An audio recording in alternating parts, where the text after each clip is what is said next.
Greetings, my fellow freedom lovers, sovereign thinkers. Thank you for tuning to LL3 Podcast. My name is Craig, transmitting from the beautiful swampy mangroves of Florida. And today's date is Thursday, March 4th, 2021. It's a beautiful day in Fort Lauderdale. I got like 70 degrees. Maybe a little bit, you may get a little warmer.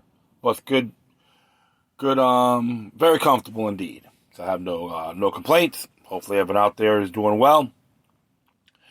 Still laughing at the whole cancel culture propaganda machine. Get rid of Dr. Seuss and the Muppets. Very juvenile. It's interesting about cancel culture. They don't, you can say, hey, you got many Republicans supported as well, and Democrats. What they have in common, if you criticize the Israeli government, they call it anti-Semitic, they cancel you too. Let that sink in, right? Or I'm not going around, not hating Jews or hating the nation of Israel by any means. They got some tyrannical practices there as well, and people criticize it, and they say, "Oh, you're anti-Semitic, cancel you. Can't speak at the colleges, public universities or schools, anything like that." Happened in Florida. Happened with the executive order to the time of President Trump. And you folks all know that if you heard me for a long time, I criticized it. Now, probably the same people that were happy that you can't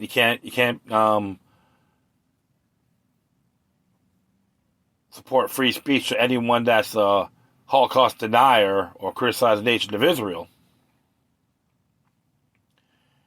But now with Dr. Seuss, probably the same people having the cow. Think about that. And I'm not, like I said before, it's just, you have to question everything. If you let one thing go, if you don't support one area, it's going to burn you. Thomas Paine warned us about that. On protecting people's liberties, including your enemies. Now, look what's happening. Cancel culture. Taking down Confederate statues, the Virginia battle flag. That's okay. Then they went after other things, and people are wigging out. Now they're going after Dr. Seuss. Remember, you got Orwellian snowflakes in all walks of life. That's what I think about cancel culture. Bunch of her-conform hacks can't think for themselves, but will tell others how to live. Shows you how intelligent they are.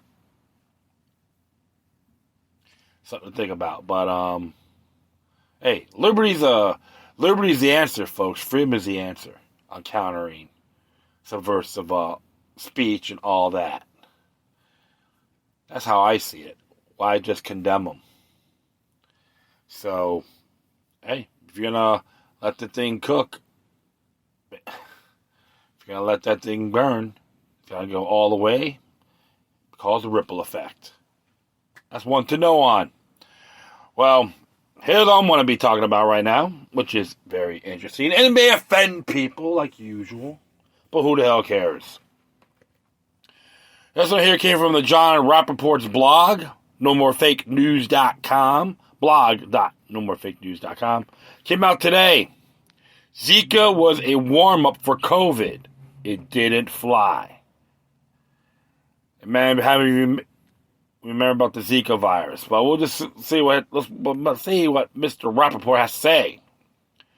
I covered the Zika outbreak extensively in 2016. It was yet another fraud, and it collapsed under the weight of warning to women to avoid pregnancy. Women wouldn't obey in great numbers. Basically, the official position was an outbreak of microcephaly was occurring worldwide. Starting in Brazil, babies were being born with smaller heads and brain damage.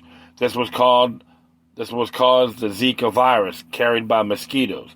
When I was exposed in the lie in 2016, I wasn't questioning the existence of the Zika virus. Now, in 2021, I would be demanding proof that the virus had actually been isolated. Here are excerpts from the many articles I wrote during the Zika crisis. I think Zika is I'll figure it out here about the pronunciation of it. There is much more to the story, but what I'm publishing here is enough to reveal the standard pattern of pandemic ops, pretending the medical condition is entirely the result of germ, fake the exact cause, cover up ongoing government corporate crimes. Excerpt 1, 2016. There is no convincing evidence that the Zika virus causes the birth defect called microcephaly. Basically, Brazilian researchers in the heart of the purported microcephaly epidemic decided to stop their own investigation and simply assert Zika was the culprit. At that point, they claimed that out of 854 cases of microcephaly, only 97 showed some relationship to Zika. You need to understand that these figures actually show evidence against the Zika virus as the cause. When researchers are trying to find the cause of the condition, they should be able to establish as a first step that the cause is present in all cases, or certainly an overwhelming percentage. This never happened. The correlation between the presence of Zika virus and microcephaly was very, very weak. As a second vital step, researchers should be able to show that the causative virus is in every case present in large amounts in the body. Otherwise, there is enough of it to create harm. Mere presence of the virus is not enough.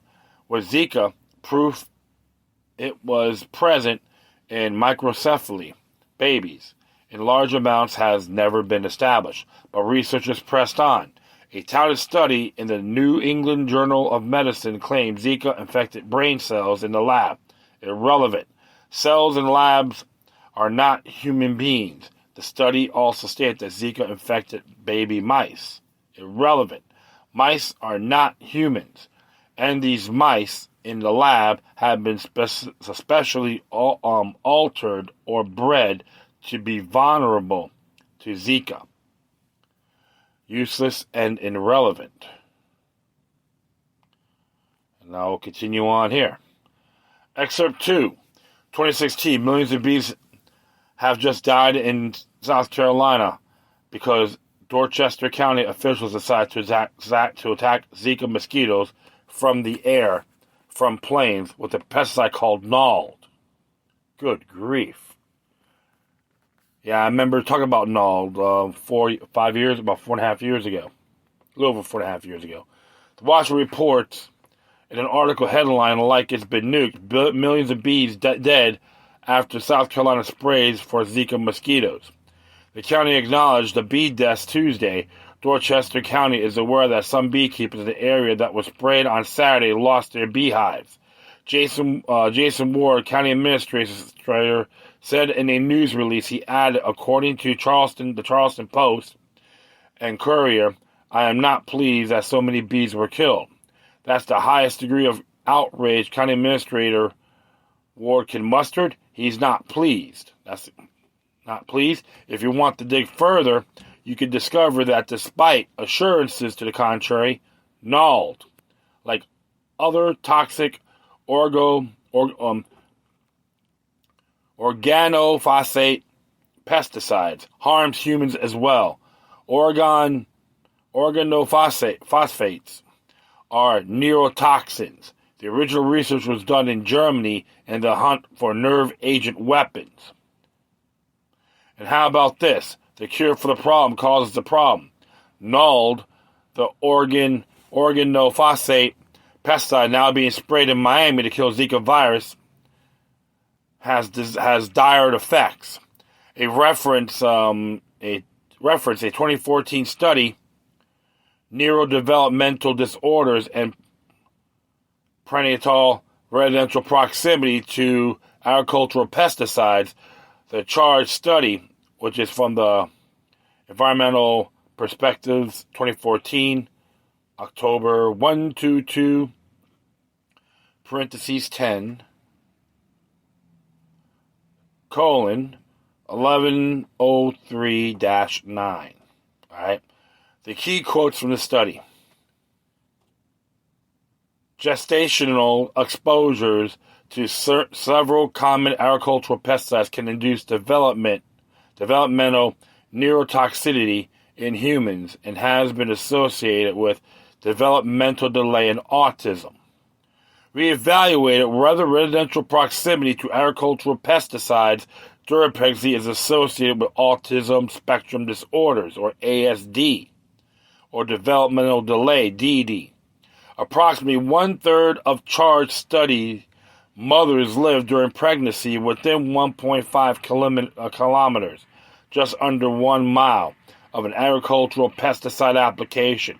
Proximity to organophosphates at some point during gestation was associated with a 60% increased risk for ASD, or autism spectrum disorders, high for the third trimester exposures and the second trimester chlorpyrifos and organophosphate pesticide applications.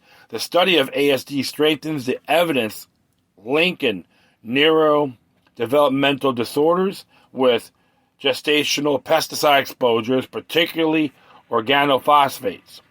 The pesticide spraying affects pregnant mothers by raising the risk of neurological damage to their babies. Excerpt 3. Here's an oops Zika revelation. New doubts on Zika as cause of microcephaly. Science Daily, June 24, 2016.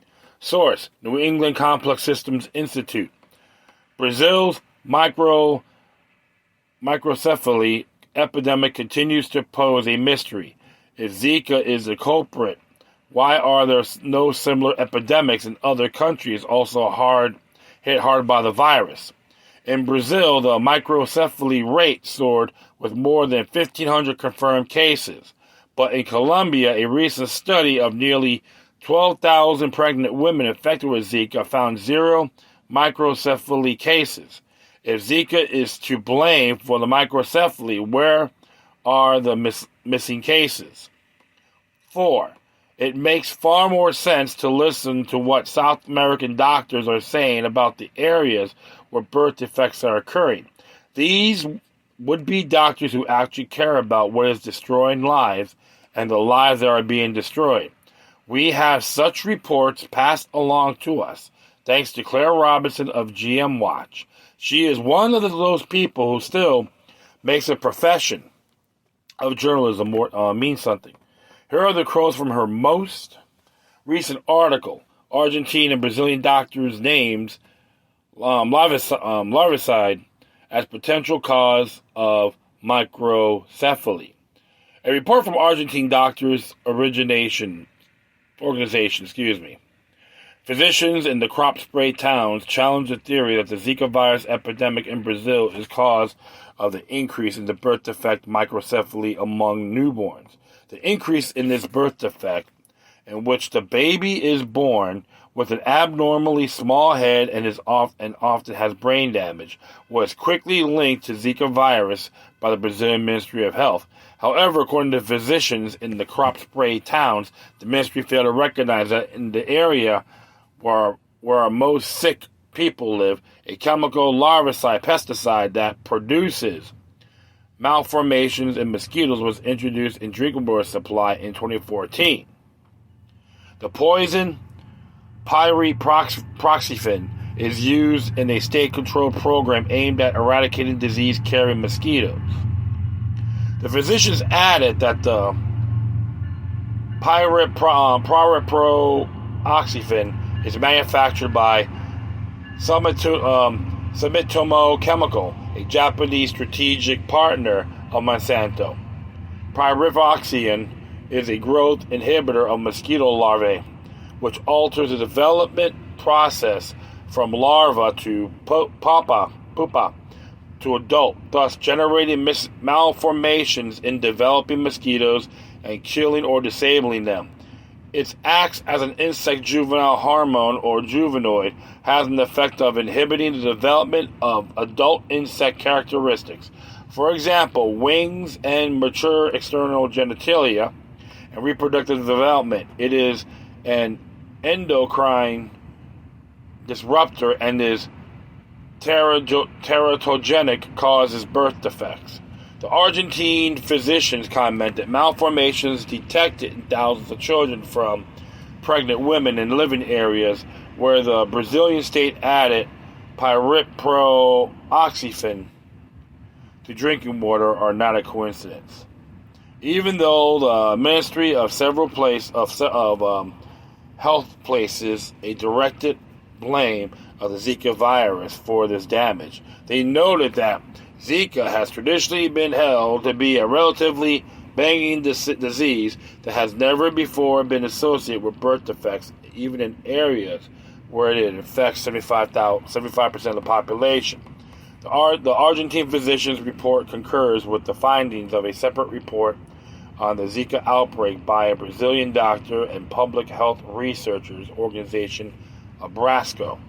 Abrasco also names pyriproxyfen is a likely cause of the microcephaly, and it condemns the strategy of chemical control of Zika-carrying mosquitoes, which it says is contaminating the environment as well as people, and is not decreasing the numbers of mosquitoes.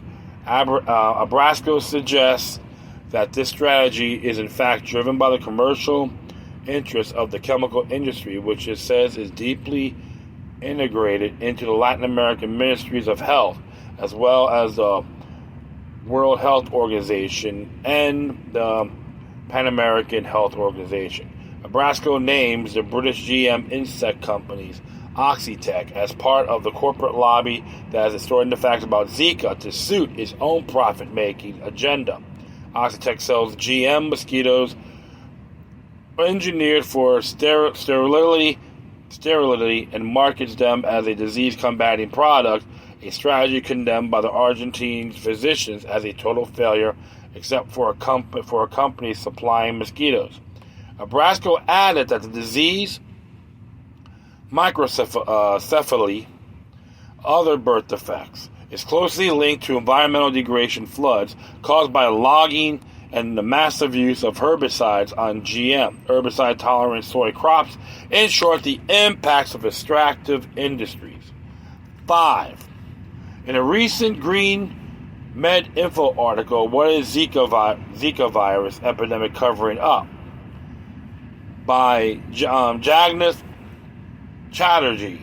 The author traces other Gates Brazil's connection, for example, while investigating procedures directed at pregnant women in the year 2015, shocking facts emerged acting as per WHO World Health Organization decision to inject pregnant women with vaccines despite contraindications. The Brazilian government has allowed its pregnant women to become the equivalent guinea pig. Besides tetanus vaccines as provided as diphtheria, tetanus vaccines, the women has also received measles, mumps, rubella, or MMR vaccines in pregnancy. What is worse, a DTaP vaccine was mandated for pregnant women in 2014, citing a shortage of the DTaP vaccine is highly reactive, dangerous. DTP vaccine was also administered. Clearly, huge risk has been inflicted on the unsuspecting women. None of these vaccines are known to be safe during pregnancy, and the MMR and the DAPT or DPT vaccines are a lapse that cannot be condoned. The rubella virus and the MMR vaccine and the pertussis component in the DPT vaccine are known to cause microcephaly.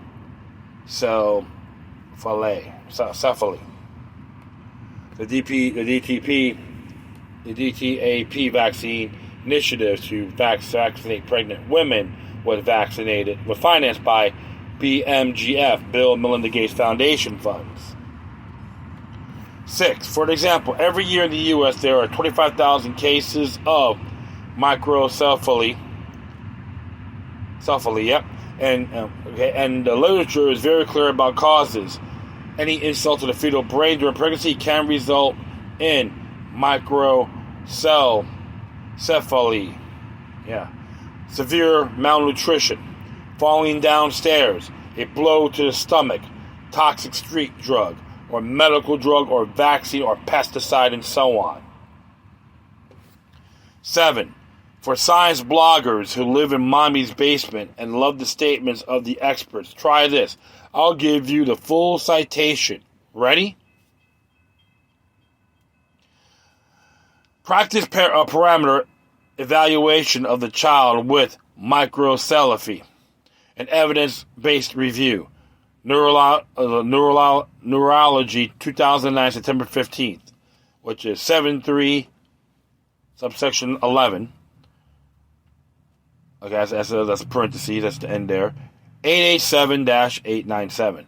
The Report of Quality Standards Subcommittee of the American Academy of Neurology and the Practice Committee of the Society, Child Neurology Society.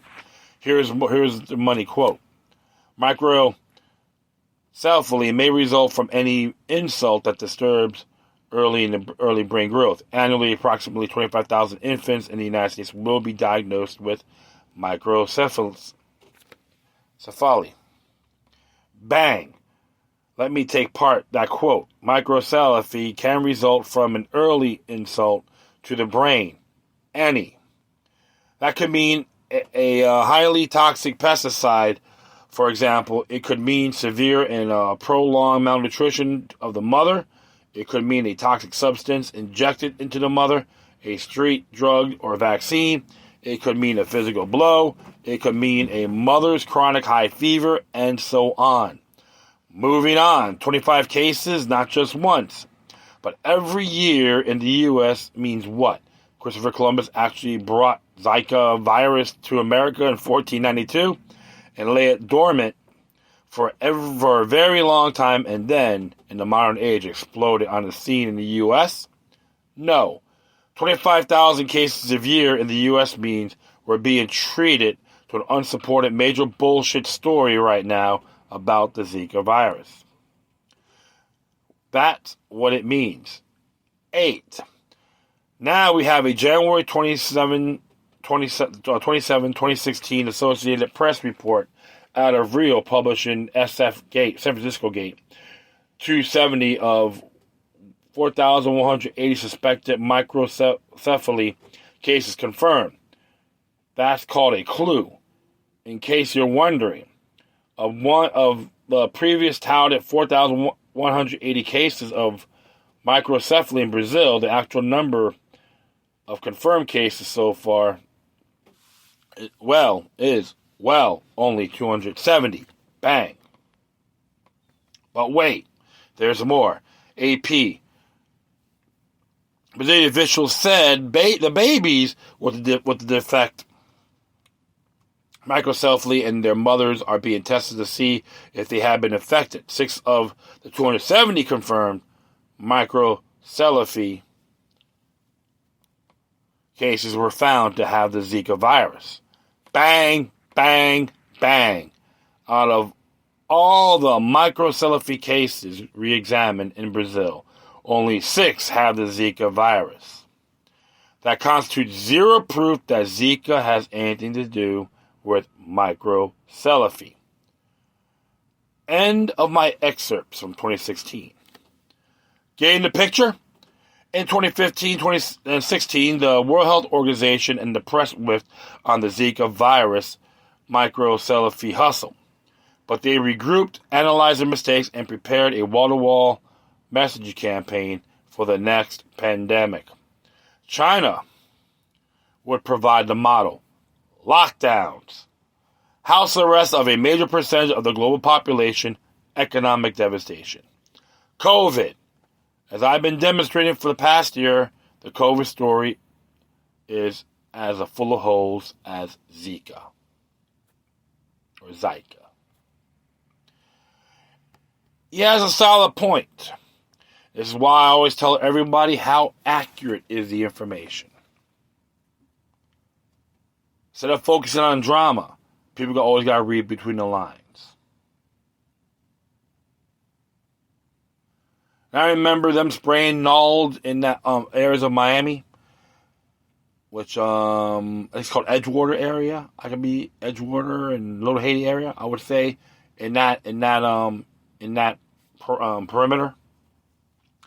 I was very disturbed. People wearing effing hazmat suits and spraying in people's backyards. They were lucky they didn't get shot. And I say that in good faith.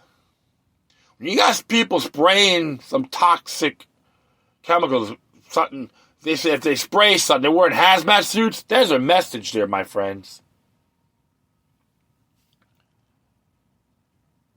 I did that show on the Zika virus, exposed about a little over 4 years ago. I did a podcast on that. I think it was in Salt Lake, Utah. Well, I was in Utah at the time. Zika virus exposed. That may be it. But you should check that out. Very interesting. A lot of good intake on that. Always got to look at things, how big the picture is, how accurate is the official narrative, and do your own homework. I got people out there, even social media, they share information on null too, and I always keep that in mind. It's a people show, When I do my podcast, I like to get other people's thoughts and information and so forth. I do find that essential. We can have differences, that's cool. Nothing wrong with that at all. But we should all look at the bigger picture. And what we're seeing with COVID, very similar to Zika. And like I said before, I'm convinced it is a bioweapon. Okay?